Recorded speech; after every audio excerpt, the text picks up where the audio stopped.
যে সমস্ত রোগিনী অত্যন্ত দুর্বল, রুগ্ন, তাদের জরায়ুতে টিউমার হয় বা জরায়ুতে অনেক সময় স্ফীতি, যাকে বলে পলিপ হয়, এ সমস্ত রোগিনীর যদি ঋতুস্রাবের গণ্ডগোল থাকে, সেক্ষেত্রে একটাই মাত্র মেডিসিন কার্বানামাইলিস। মনে রাখবেন, অনেক সময় দেখা যাচ্ছে রোগী এত দুর্বল এবং সে হাঁটাচলা করতে পারছে না, মাসিকের সময় তার সমস্যা আসছে, কিন্তু তার অন্য সমস্যা আছে, হয়তো জরায়ুর ভিতর টিউমার আছে বা পলিপ আছে বা ওভারিতে কোনো সমস্যা আছে। এই ধরনের সিমটম যখনই দেখব, কিন্তু রোগী জানবেন যে এত দুর্বল হয়ে পড়বে, সে নড়াচড়া করতে পারবে না। সেক্ষেত্রে একটাই মাত্র মেডিসিন কার্বানামাইলিস। কার্বানামাইলিস মেডিসিনটি সাধারণত 30 পাওয়ার প্রথম চান্সে দিতে হবে, সঙ্গে অশোকা মাদার দিতে হবে। যদি দেখা যাচ্ছে তার জরায়ুর ভিতর পলিপ থাকে, টিউমার থাকে, সেক্ষেত্রে ফ্লাক্সিনাস আমেরিকানা দিতে হবে 10 ফোঁটা করে 3 বার। দেখবেন আস্তে আস্তে তার জরায়ুর টিউমারটাও ক্লিয়ার হয়ে যাচ্ছে। কারণ ফ্লাক্সিনাস আমেরিকানা জরায়ুর টিউমারের একটা মারাত্মক মেডিসিন, আর কার্বানামাইলিস তো মারাত্মক মেডিসিনই। সুতরাং ফ্লাক্সিনাস আমেরিকানা মাদার টিংচার আর কার্বানামাইলিস পোটেন্সি, এটা যদি 30 পাওয়ার দেন 2 বার দিনে, পরপর 3 দিন, কিন্তু ফ্লাক্সিনাস আমেরিকানা কন্টিনিউ দিয়ে যাবেন, বন্ধ করবেন না। ওরা কিন্তু চলবে, শুধুমাত্র মেন্সের সময় বন্ধ থাকবে, আর চলতে থাকবে, কোনো রকম বন্ধ হবে না, অতি সুন্দর কাজ হবে। অনেক সময় দেখা যাচ্ছে রোগী এসে বলে, ডাক্তার আমার শরীরের ভিতর থরথর করে কাঁপতেছে, বুকের ভিতর থরথর করে কাঁপতেছে। অনেক মেয়েরা বিশেষ করে বলে, যারা দুর্বল মেয়ে ছেলেরা, আমার বুকের ভিতর থরথর করে কাঁপতেছে। সেই কাঁপুনিটা বুকের ভিতরেও বোঝা যায়, কখনো কখনো বুকের বাইরেও বোঝা যায়। এটা অনেক রোগী এ ধরনের আছে, পুরুষ হোক মহিলা হোক, যারা দুর্বল প্রকৃতির মেয়ে ছেলে বা পুরুষ ছেলে, তারা এসে বলে, দেখো আমার বুকের ভিতর থরথর করে কাঁপে। সেই কাঁপুনিটা কখনো কখনো ভিতরে বুঝি, কখনো কখনো বাইরের থেকে বোঝা যায়। এর প্রধান মেডিসিনটি হলো অ্যাসিড সালফিউরিকাম। মনে রাখবেন 30 পাওয়ার দিনে 2 বার, সঙ্গে ক্যালিফস 12x 4টি করে ট্যাবলেট দিনে 2 বার।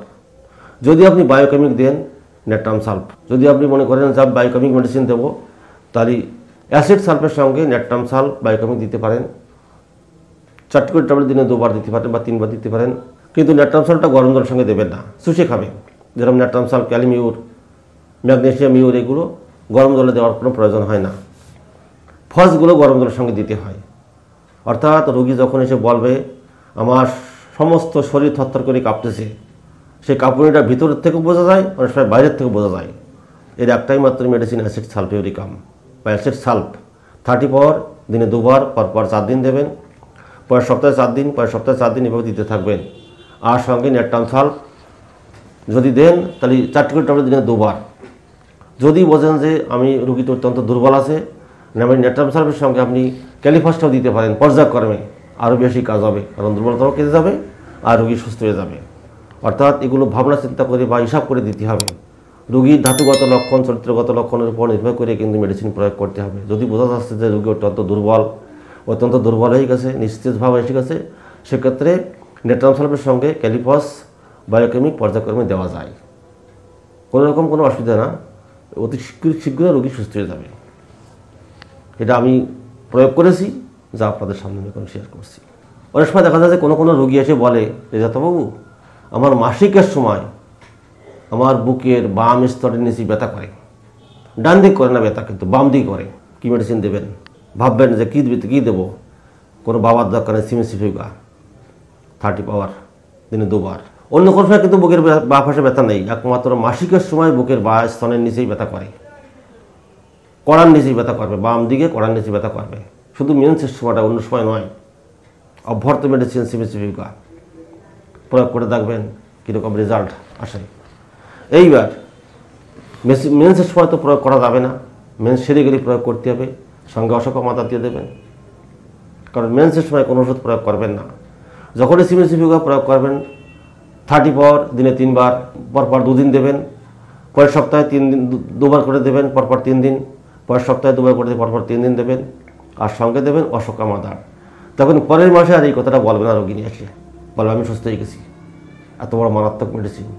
আমি প্রত্যেকটা ভিডিওয় বলেছি আপনারা ভালো কোম্পানির মাল মেডিসিন প্রয়োগ করবেন, 100% সাকসেসফুল হবেন, কোনো রকম ভুল নাই। অর্থাৎ সিমিসিফিকা মহিলাদের ক্ষেত্রে একটা ভীষণ কার্যকারী মেডিসিন, যা ভাবা যায় না, অভাবনীয় মেডিসিন সমস্ত ডিপার্টমেন্টে, কিন্তু লক্ষণ বিশেষ আমাকে দিতে হবে, তাহলে রোগী অবশ্যই সাকসেসফুল হবে। যে সমস্ত রোগিনী অত্যন্ত দুর্বল, পাতলা এবং অত্যন্ত সাদা স্রাব ধাতুগ্রস্ত, তাদের শরীর এত দুর্বল যে দুর্বলের জন্য সে হাঁটাচলা করতে পারে না, কোনো সিঁড়ি বেয়ে উপরে উঠতে পারে না, তার অত্যন্ত কষ্ট হয়, চলাফেরা করলে সে অত্যন্ত কষ্টবোধ করে, সাদা স্রাব ভাঙতে ভাঙতে তার শরীরে কিছু নাই আর। এই দুর্বলতার জন্য তার বুকের ভিতর ধড়ফড় করে, বুকের বাঁ দিকে ব্যথা করে, একটাই মাত্র মেডিসিন স্টার্নাম মেটালিকাম, সমস্ত সমস্যার সমাধান হয়ে যাবে। যদি দেখা যাচ্ছে তার সাদা স্রাবের দোষটা অত্যন্ত বেশি আছে, সেক্ষেত্রে স্টার্নাম মেটালিকামের সঙ্গে অশোকা মাদার প্রয়োগ করবেন। অশোকা মাদার 10 ফোঁটা করে 3 বার, আর স্টার্নামেট 30 পাওয়ার দিনে 2 বার, সকালে বিকেলে কন্টিনিউ দেবেন। পরপর 4 দিন অন্তত দিয়ে যাবেন, পরের সপ্তাহে 4 দিন, পরের সপ্তাহে 4 দিন, এভাবে দিতে থাকবেন। দেখবেন আস্তে আস্তে আস্তে আস্তে সে সুস্থ হয়ে যাবে। বেশি দিন সময় লাগবে না, 15 দিনের মধ্যেই সুস্থ হয়ে যাচ্ছে। কিন্তু অশোকা মাদারটা বন্ধ করবেন না, সপ্তাহে 7 দিনই দিয়ে যাবেন। স্টার্নামেটটা হয়তো সপ্তাহে 4 দিন দেবেন, 3 দিন বন্ধ থাকবে, পরের সপ্তাহে 4 দিন দেবেন, 3 দিন বন্ধ থাকবে, পরের সপ্তাহে 3 দিন দেবেন, এভাবে দিতে থাকবেন। যখন দেখবেন যে স্টার্নামেটটায় 30-তে কাজ হচ্ছে না, তখন 20 পাওয়ার দিতে হবে। 100% সাকসেসফুল, নো ভুল নাই। অর্থাৎ প্রত্যেকটা মেডিসিন যখন আমরা দেব, সঠিক সিদ্ধান্ত, সঠিকভাবে ডায়াগনোসিস করে মেডিসিন প্রয়োগ করতে হবে, অবশ্যই কাজ সাকসেসফুল হবে, কোনো ভুল নাই এর মধ্যে। অনেক সময় দেখা যাচ্ছে রুগী এসে বলে যে আমার শরীর এত দুর্বল যে আমি দুর্বলতার জন্য নড়াচড়া করতে পারছি না। কিন্তু রোগী যখন এত দুর্বল হয়ে যাচ্ছে, সেই দুর্বলতার ভিতরে যদি সে মদ খায়, তার সমস্ত রোগ লক্ষণগুলো বৃদ্ধি পায়। অনেক সময় দেখা যাচ্ছে মদ খেলে কিন্তু রোগ লক্ষণগুলো বৃদ্ধি পায় না, আবার তার মদ খেলে তার সমস্ত রোগ লক্ষণগুলো বৃদ্ধি পায়। সেক্ষেত্রে কী দেবেন? দুশ্চিন্তায় পড়ে গেছেন যে কী দেওয়া যেতে পারে। যে মদ খেলে একে তো সে দুর্বল হয়ে গেছে, মদ খেতে খেতে দুর্বল হয়ে গেছে, এবং মদ খেলে তার সমস্ত রোগ লক্ষণগুলো বৃদ্ধি পাচ্ছে। মদ যদি না খায় সে সুস্থ থাকে, মদ যদি খায় একে তো দুর্বল হয়ে গেছে, শরীর নিস্তেজ হয়ে গেছে, হাড়গোড় আলাদা হয়ে যাওয়ার পর পরীক্ষা ঠিক আছে, মনে হচ্ছে তার শরীর খেলে হাড় আছে, আর কিছু নেই, একে তো দুর্বল, তার ভিতরে যদি মদ খায় তাহলে তার শরীরের সমস্ত রোগ লক্ষণগুলো বৃদ্ধি পাচ্ছে। সেক্ষেত্রে কী দেবেন? মারাত্মক মেডিসিন আছে। প্রথম মেডিসিনটি হলো zincum metallicum, ledum pal, acid fluoricum এবং অ্যান্টিমক্রুট। এই কয়টা মেডিসিন আপনারা ক্ষেত্র বিশেষ দেবেন, 100% সাকসেসফুল হবেন। কিন্তু মনে রাখতে হবে যে রোগী তো আগের থেকে মদ খাচ্ছে, সেই মদ খেতে খেতে দুর্বল হয়ে গেছে। সেই দুর্বলতার সহিত যদি সে মদ ফিরে আবার খায়, এবং রোগ তো তার রোগে ধরেই গেছে, এবং যখনই সে মদ খায় তার সমস্ত শরীর নিস্তেজ হয়ে যায়, আরও দুর্বলতা এসে যায়, অন্যান্য রোগ লক্ষণগুলো বৃদ্ধি পায়। এই ক্ষেত্রে এটা দেখতে হবে। জিঙ্কামেট, লিডাম্পাল, অ্যাসিড ফ্লোরিকাম এবং অ্যান্টিমক্রুট, এই মেডিসিনগুলি 30 পাওয়ার দিনে 2 বার দেবেন। ক্ষেত্র বিশেষ যে যেটা আসে, সিমটমে আসে, যে সিমটমে যেটা আসে, যে জিঙ্কাম মেটালিকামের রোগী তাকে জিঙ্কামেট দেবেন, যে পালসের রোগী তাকে পালস দেবেন, যে অ্যাসিড ফ্লোরিকের রোগী তাকে অ্যাসিড ফ্লোরিক দেবেন, এবং যে লিডাম্পালের রোগী তাকে লিডাম্পাল দেবেন। ক্ষেত্র বিশেষ তাকে 30 পাওয়ার দিনে 2 বার পর দিয়ে দেবেন। আর সঙ্গে অ্যাসিড সাল মাদারটা দেবেন। কেন অ্যাসিড সাল মাদার দিতে বলছি? তার মদের নেশাটা কমে যাবে আস্তে আস্তে। অ্যাসিড সাল মাদার যদি তাকে 10 ফোঁটা দেন, তার মদ খাওয়াটা আস্তে আস্তে বন্ধ হয়ে যাবে। দেখবেন অত্যন্ত মারাত্মক মেডিসিন অ্যাসিড সাল মাদার। মদের গন্ধ সহ্য করতে পারবে না সে, যদি সে কিছুদিন খায়। কিন্তু তাকে বলা যাবে না যে তোমার মদ খাওয়া বন্ধ করতেছে, তাহলে সে খাবেই না। তাকে বলতে হবে যে তোমার রোগের জন্যই তোমাকে ওষুধ দিচ্ছে, সেগুলো খাও। মদ খাওয়ার কথা বলে সে তো দাঁড়িয়ে আসবে না। আজকাল তো 90% লোকে মদ খায় আমাদের, বিশেষ করে আমাদের পশ্চিমবঙ্গে 90% লোকে মদ খায়। এদের যদি বলা যায় তোমার মদের বন্ধ করার ওষুধ দিচ্ছে, তাহলে তো দাঁড়িয়ে আসবে না।